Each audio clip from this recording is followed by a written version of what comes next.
Olá, seja bem-vindo a mais um vídeo da série Fé ou Falácia.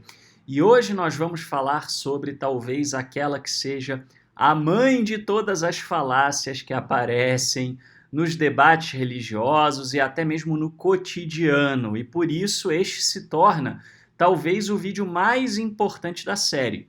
Eu estou falando da falácia do apelo à emoção, também conhecida como argumentum ad passiones. Eu trouxe para vocês aqui uma definição de Bo Bennett dessa obra Logically Fallacious.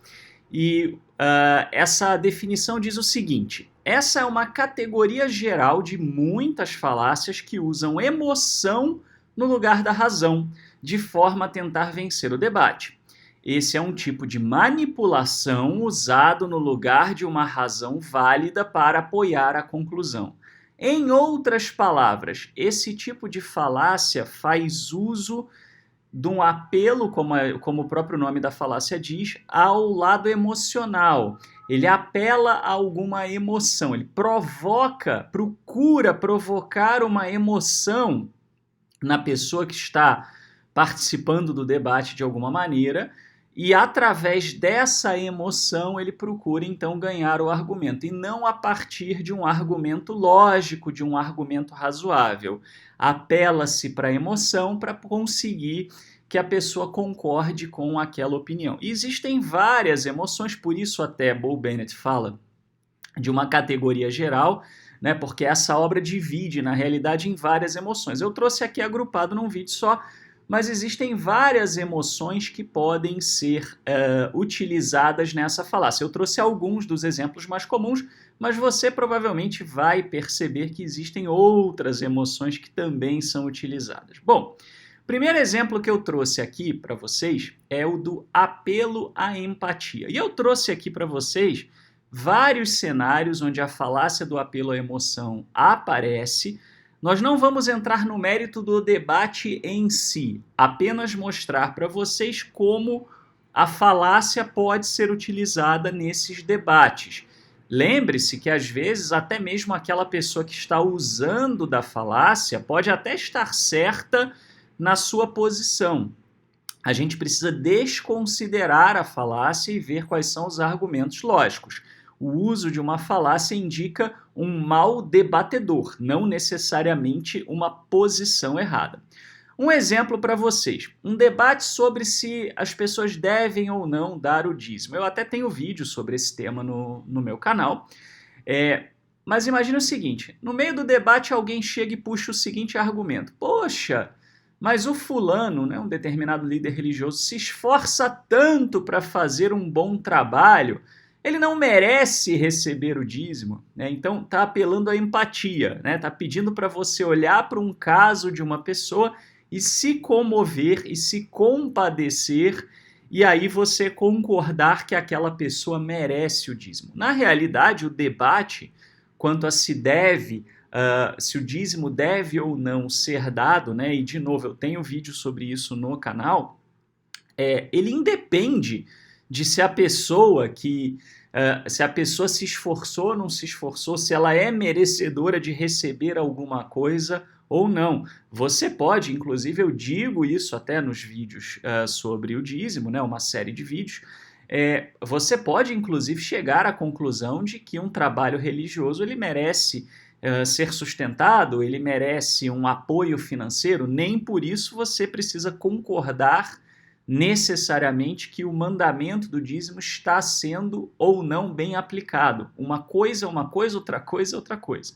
Né? E aí você apelar para quê? Aqui para empatia, né? Olha para o fulano, se compadeça do fulano e concorde com a minha posição. Não. O dízimo deve ser dado ou não, né? A sua posição quanto a isso deve se basear em argumentos bíblicos. O que você entende a partir da sua leitura das Escrituras, e não se você se compadece ou não do fulano ou do beltrano. Segundo exemplo, né, com relação ao debate sobre se o voto de nazireu, naziro no hebraico, deve ser praticado na ausência do templo. Né? Isso acaba gerando aí alguns debates, E aí, de repente, uma pessoa chega e fala, poxa, mas o Eterno não verá o esforço da pessoa que fez por amor? Quer dizer, se a pessoa fez um voto de Nazireu, essa pessoa, o Eterno não vai ver o esforço dela, não vai ver que ela fez por amor, não vai ver que ela fez muito bem intencionada. O Eterno até pode ver ou não uma situação específica, mas isso não muda a questão se a prática deve ser realizada ou não. Está cheio de situações onde as pessoas, com a melhor das intenções, fazem coisas equivocadas, né? E mais, muitas vezes, dos dois lados de um debate, você vai encontrar pessoas esforçadas e bem intencionadas. Se a coisa for medida só pelo esforço e pela boa intenção, então você não vai chegar a conclusão nenhuma, porque você consegue encontrar gente dos dois lados.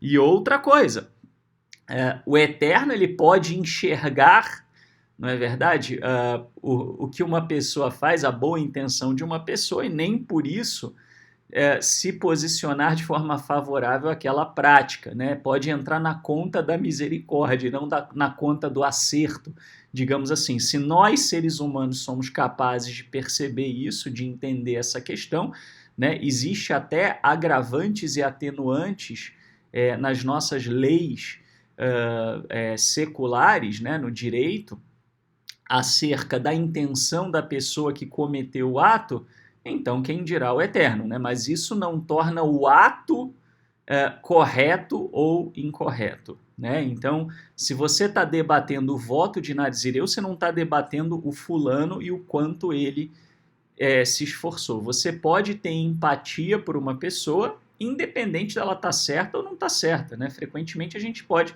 olhar e falar, poxa, coitado, né? Pensou assim, ou fez aquilo, outro, nem por isso a pessoa está certa, tá? Então, cuidado com o apelo à empatia. Segunda forma muito comum, o apelo à fé, né?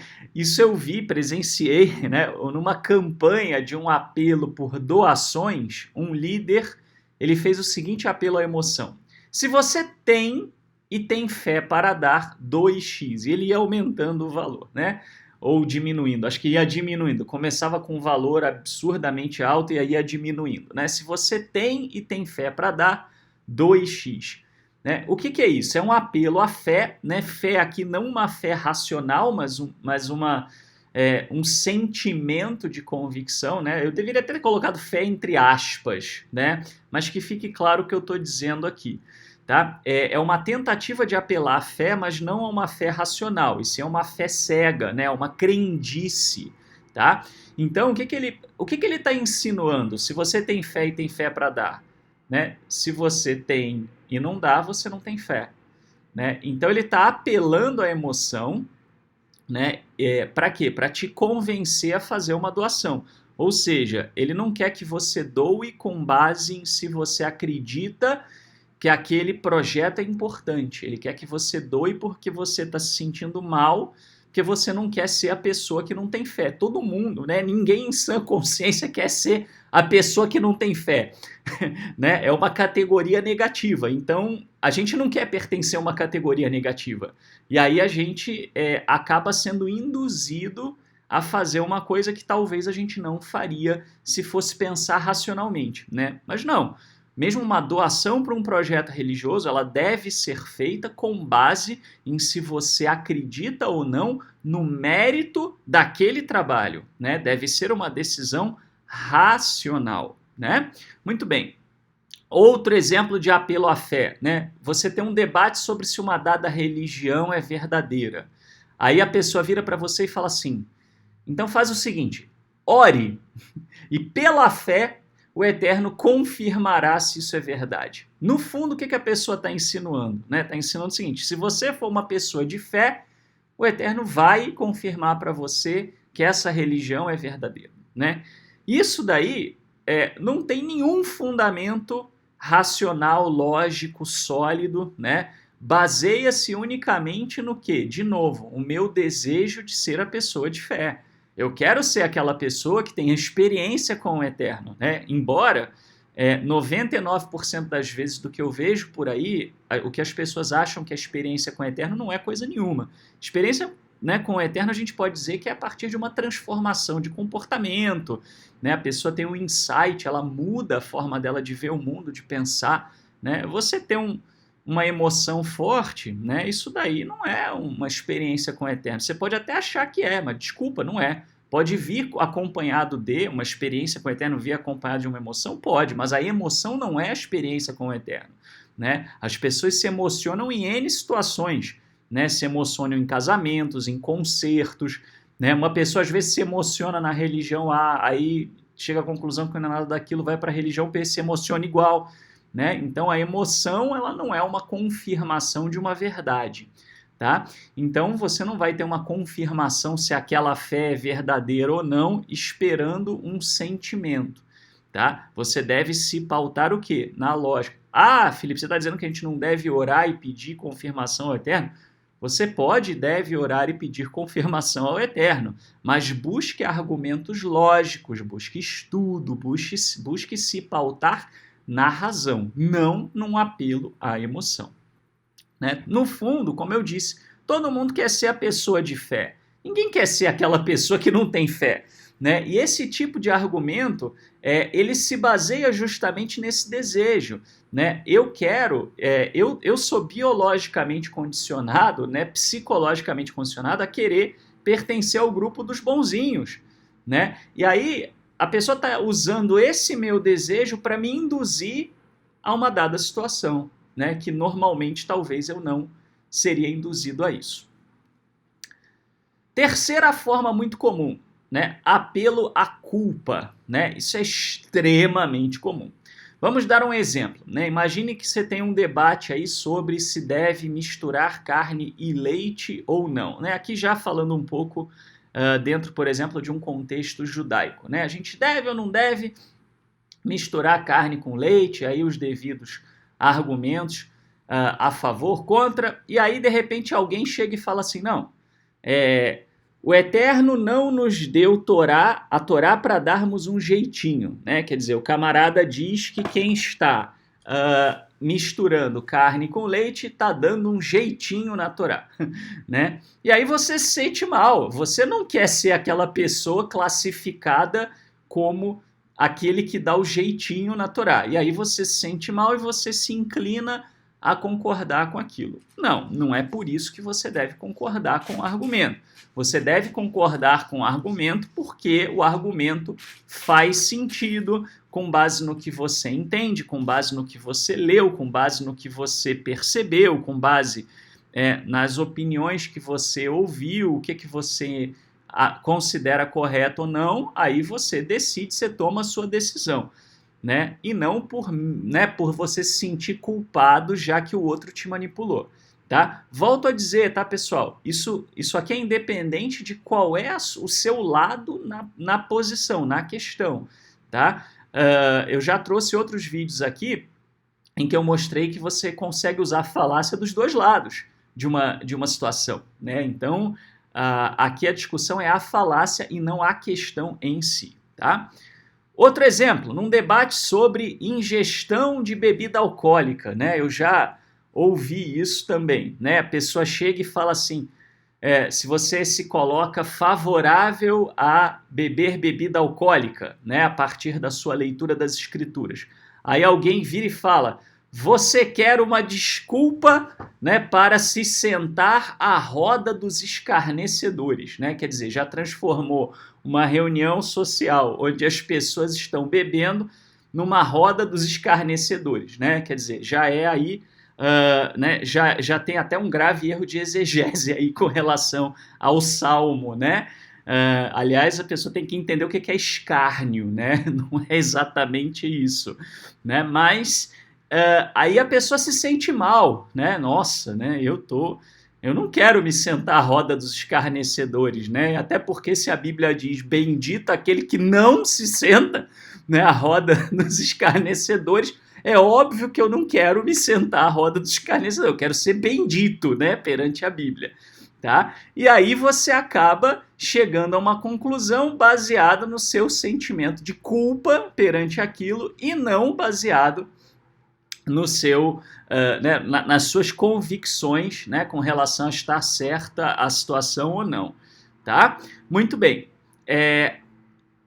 Vamos a uma quarta forma aqui, tá? Apelo ao amor, né? Isso é muito comum, muito comumente utilizado em grupos religiosos, principalmente para arrebanhar novos seguidores, tá? Então você tem um determinado debate sobre se um camarada, né, um líder religioso, ele foi enviado pelo Eterno, né? Seja lá quem ele foi, o que ele está alegando ser, se ele acha que ele é um profeta, se ele acha que ele é uma figura messiânica, se ele acha, né, se alguém acha que ele é né, o novo sacerdote, não importa, né? Mas aí a pessoa chega e fala assim sobre esse líder religioso, né? Ele te ama tanto, tudo que ele pede é a tua fé, né? Quer dizer, me dê a sua fé que eu vou te dar o amor dele, né? Assim, é o apelo ao amor, né?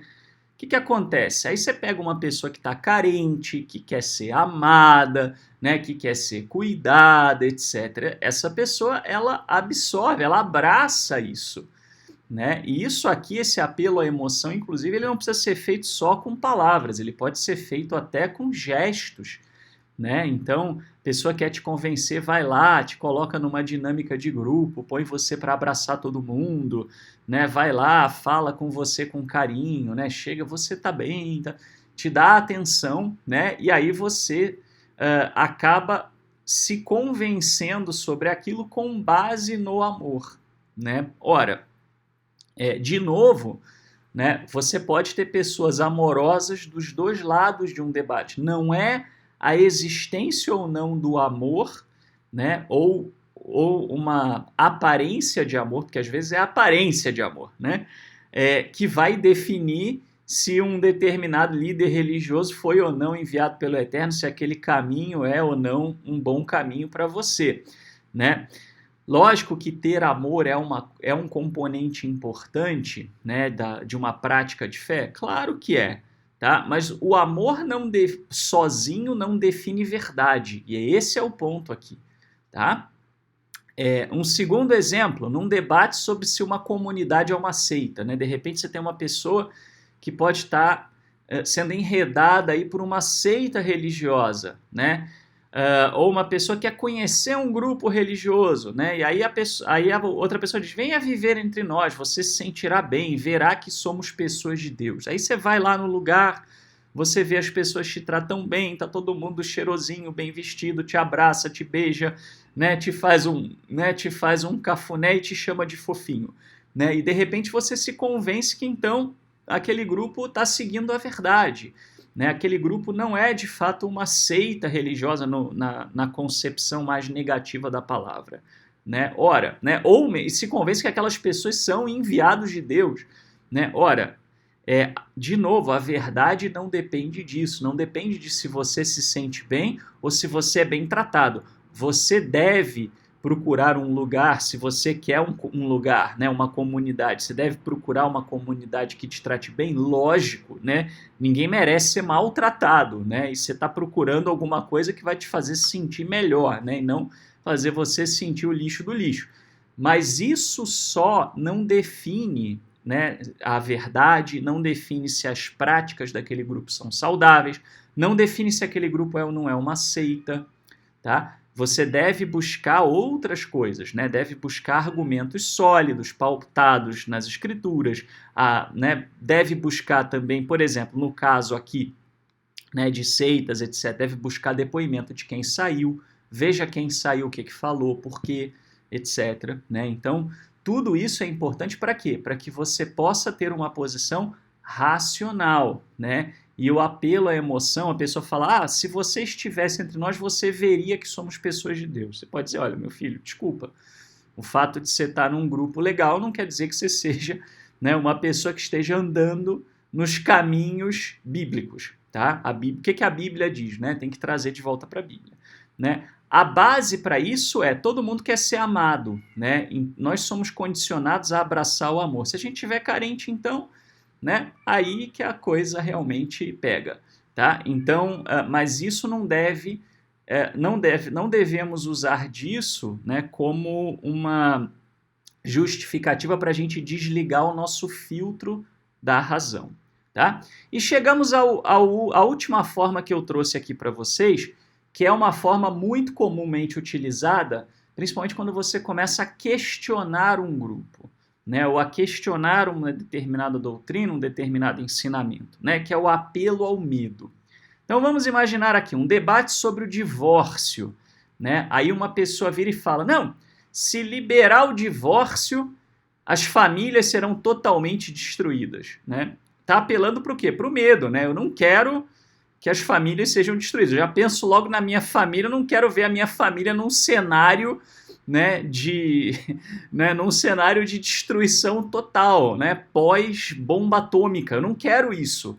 E aí eu acabo me inclinando a concordar com o argumento da pessoa. Mas, na realidade, a questão do divórcio ela tem que ser avaliada, né? Se você está discutindo se a Bíblia é favorável ou não, obviamente aqui eu como judeu, né, meu ponto aqui de vista é a Bíblia hebraica, né, o Tanar, também chamado pelos cristãos de Antigo Testamento, mas para mim o que conta, se você está querendo saber a opinião bíblica, é o que a Bíblia diz, né, o que a Bíblia tem a ensinar sobre isso, não é qual é a consequência que você acha que vai ter, né, e muitas vezes esses apelos ao medo, eles se baseiam em achismo, né, de cenários né, apocalípticos, entre aspas, né, e não necessariamente isso se verifica na prática. Tá? Então a questão do divórcio ela não depende do que você acha que vai ser causado como decorrência ou não do divórcio, tá? E sim o que a Bíblia diz, né? E eu deixei por último, obviamente, o mais pesado de todos, que é quando você está debatendo sobre uma verdade central de uma religião, ou se você deve ou não ficar naquela religião, etc., né? Aí alguém vem e fala, e se você estiver errado? O preço pode ser altíssimo, né? Se você estiver errado, você vai para o inferno. Assim, isso daí, né, pessoal, assim, não é assim que você define verdade ou não, né? Quando alguém vem com essa, né, para cima de mim, eu que já estou mais calejado, eu viro e falo, e se você estiver errado, você vai para o... A pessoa toma um susto. Essas pessoas que usam esse tipo de falácia não estão acostumadas à devolutiva, né? Mas a grande verdade, né, pessoal, a gente tem que entender o seguinte, né? O eterno, inclusive aqui eu me permito fazer um comentário teológico, né? O eterno não né, uma criança mimada que tá brincando de qual é a porta certa e se você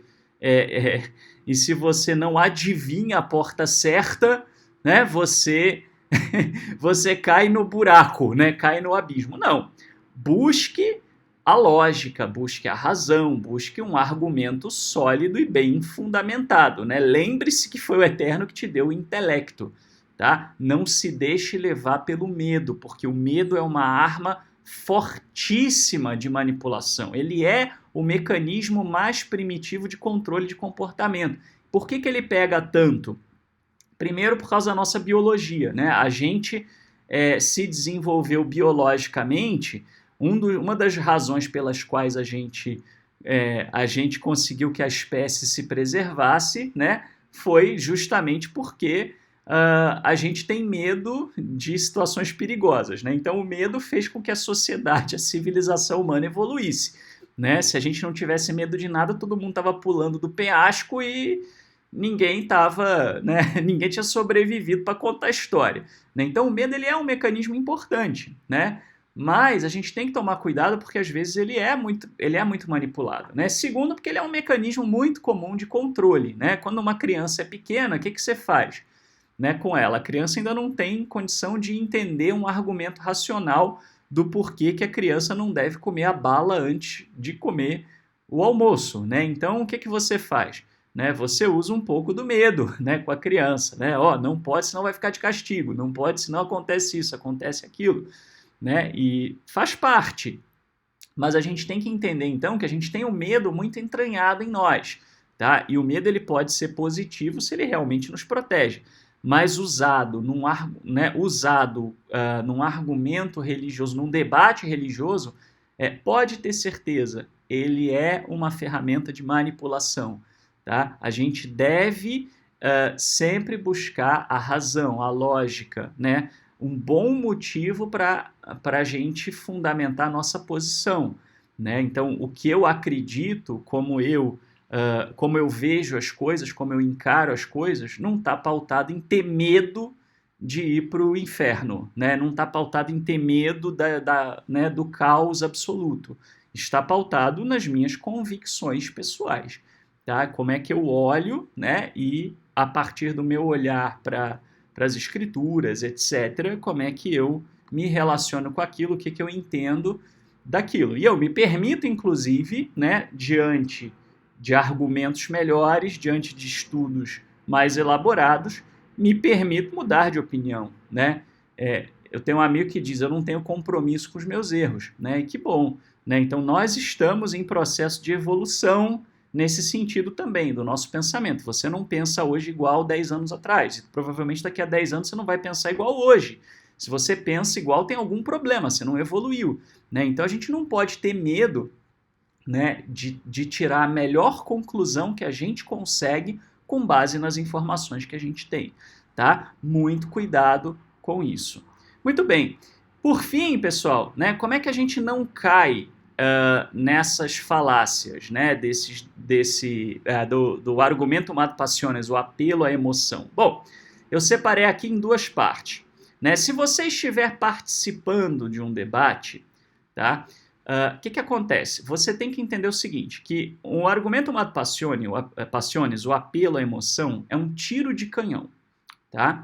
E ele pode te desestabilizar. Mesmo que ele não te atinja diretamente, ele balança você. Tá? Porque ele mexe com o nosso lado emocional, e o nosso emocional é uma força poderosa. As pessoas ficam até doentes por causa do emocional. Né? Eu, inclusive, como psicanalista, né, eu posso dizer isso de carteirinha. Né? Aliás, se alguém precisar, né, já fazendo aquele merchan, não, brincadeiras à parte, né? Assim, o apelo à emoção, o emocional é uma força poderosíssima, né? E a gente muitas vezes precisa estar atento a isso, tá? Então, assim, se você perceber que alguém está usando de emoção, corta na hora, aponta aí uma manipulação imediatamente e fala, você está tentando me manipular pela emoção. Você pode falar isso de forma educada, mas aponta na hora, corta na hora, porque isso é perigoso, tá? E se você sentir que você já mexeu com o seu emocional, interrompa o debate, tá? Se você está num debate pessoal, em pessoa, né, vamos dizer assim, presencial, então o que você deve fazer? Pede um momento, vai ao toalete, respira, espera aquela emoção passar, para depois você continuar, tá? Eu falo, olha, eu agora não vou continuar, mais tarde a gente continua esse debate, depois você pode procurar a pessoa e continuar o debate quando você estiver em condições. Mas não debata sob efeito do apelo à emoção, porque você vai levar, né, vai levar uma lavada nisso daí. Né, e você vai se sentir mal com isso. E, na verdade, essa é a intenção da pessoa. A pessoa quer te desestabilizar porque ela não consegue vencer você pelos argumentos. Como ela não consegue vencer você pelos argumentos, né? E, de novo, isso independe se você está certo ou está errado. Tem a ver com a capacidade da própria pessoa perante aquela argumentação. Né? Então, se ela não consegue vencer você pelos argumentos, ela vai tentar te desestabilizar emocionalmente. Tá? Né? Então, eu me lembro de uma vez uma pessoa debatendo se ela deveria ou não participar de uma comemoração religiosa num asilo, e a comemoração era de uma outra religião. Né? E aí surgiram argumentos, né, de parte a parte. Num dado momento ela falou, poxa, mas eu tenho certeza que o Eterno se agrada de ver eu colocar um sorriso no rosto enrugado daquelas pessoas sem dente, encurvadas e que estão na cadeira de roda, tal, né? Você ouve aquilo, se você está do outro lado, você já tá se sentindo um nazista, né? Assim, você já está se sentindo, né, aquela pessoa horrorosa, né? Assim, nossa, eu quero bater em velhinho, né? Não né? O apelo emocional é forte, né? Mas isso não quer dizer que ela esteja certa ou não. Ela podia estar certa ou não, né? Isso deveria depender de argumentos lógicos e não de como você se sente como agressor de velhinho, que você não está agredindo ninguém, né? O emocional manipula a nossa imaginação, a gente já pensa lá naquela situação. Tá? E se você estiver ouvindo ou lendo, você não é a pessoa debatendo, mas você está lendo ou está ouvindo o debate. Bom, você precisa pensar qual é o lado que o seu lado na sua mente que esse argumento está apelando. Ele está apelando para sua mente emocional ou para sua mente racional? Se você está sentindo emoção, toma cuidado, né? Se você está sentindo emoção diante de um argumento, toma cuidado porque você já não está neutro, você já não está isento, tá? É importante você tentar se manter o mais neutro possível. Principalmente, você deve pensar que isso pode ser uma estratégia, tá? A pessoa que está usando de emoção, ela pode estar fazendo de propósito para te manipular. Tá? Evite chegar a qualquer conclusão até você conseguir utilizar a razão. A hora que você conseguir utilizar a razão, então aí é a hora realmente de você continuar, continuar a presenciar aquele debate, a voltar a ler aqueles argumentos, etc. Tá? Nunca chegue a conclusões pautado nas emoções. Por quê? Porque você não vai chegar à melhor conclusão, você vai chegar à conclusão mais confortável para você emocionalmente. E lembre-se, isso vale para o 1 e para o 2, você é um ser humano, tá? Não tente fingir que você não é afetado por emoções. Mesmo que você não demonstre, você pode se sentir abalado, tá? Se alguém usar um argumento emocional com você, e você pode ser a pessoa mais bem preparada do mundo naquele tema. Você pode estar com 1000 razões. Mesmo assim, você não está isento daquilo mexer com você. Porque aquilo não vai na tua mente racional, aquilo vai na tua mente emocional. E às vezes te pega despreparado. Tá? Então, assim, não finge que o emocional não te afeta, porque a maior chance de você cair do cavalo é assim. É igual aquela história que fala que quem não sabe nadar dificilmente morre afogado, né? Que normalmente quem morre afogado é o cara que faz triatlon e aí vai nadar no mar e não presta atenção na correnteza. Então, se a gente se colocar perante o emocional como uma pessoa inabalável, vai tomar uma tunda, tá? Então, toma cuidado com isso. Não finja que a emoção não te afeta. Tente pensar em como é que ela está te afetando, tá? E lembre-se que não é o fato de você ter ficado inseguro, de você ter se sentido mal, de você ter ficado abalado, de você ter gaguejado, de você ter ficado sem resposta, de você ter ficado paralisado, comovido, etc. Nada disso quer dizer que você está errado. Você está errado ou não depende da sua mente racional.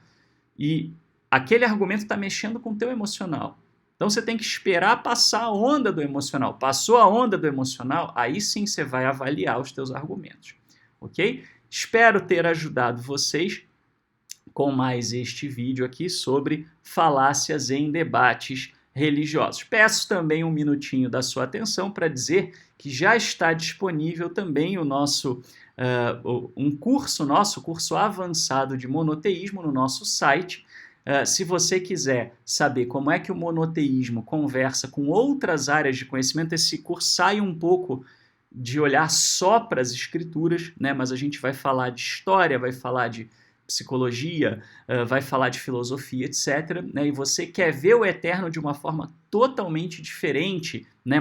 Diferente no sentido de mais ampla, de mais profunda, e quer saber como é que outras áreas do conhecimento podem contribuir para a maneira como você pensa o Criador, então eu vou deixar o link aqui na descrição e você é bem-vindo para participar desse curso. Muito obrigado e até o próximo episódio de Fé ou Falácia.